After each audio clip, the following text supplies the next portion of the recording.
ভাই লোক কথায় আছে না, ক্রিকেট ম্যাচ থ্রিলার সিনেমাকেও ফেল করে দিবে। কালকের ডিসি ভার্সেস জিটির ম্যাচটা ঠিক সেটাই ছিল।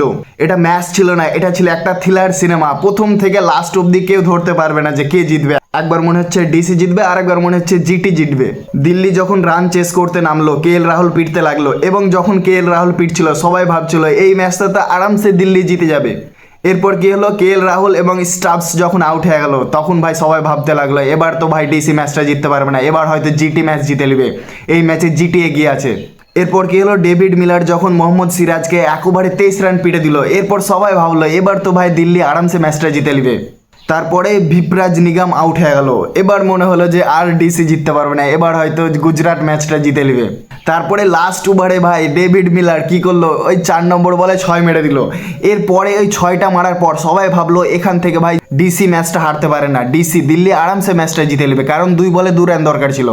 এবং সবাই ভাবছিল তো জিটি এই ম্যাচটা জিততে পারবে না, ওর হাত থেকে চলে গেল। যখনই ডেভিড মিলার 6টা মেরে দিল, তখনই ওখানেই ভাই জিটির শেষ, কারণ 2 বলে 2 রান দরকার ছিল। এবং কেউ ভাবতে পারবে না যে ডেভিড মিলার 2 বলে 2 রান করতে পারবে না। 5 নম্বর বল ডেভিড মিলার মিস করে দিল। ভাই রানটা তো নিতে পারতো, ড্র করতে পারতো, কিন্তু ড্র করলো না। তখনও সবাই ভাবছিল হয়তো ডেভিড মিলার 1 বলে 2 রান আরামসে করে নেবে, 4 বা 6 মেরে নেবে এবং দিল্লিকে জিতিয়ে দিবে। সে লাস্ট বলটাও মিস করে গেল এবং রান আউট হয়ে ম্যাচটা ড্রও করতে পারলো না, দিল্লি হেরে গেল এবং গুজরাট জিতে নিল। জিতা ম্যাচ ভাই দিল্লি হেরে গেল কালকে। এবং ম্যাচের রান চেসে শুরু থেকে শেষ পর্যন্ত কেউ বলতে পারবে না কে জিতবে। মনে হচ্ছে একবার ডিসি জিতবে, মনে হচ্ছে একবার জিটি জিতবে, এবং ফাইনালি ভাই গুজরাট টাইটান্স ম্যাচটা জিতে নিল।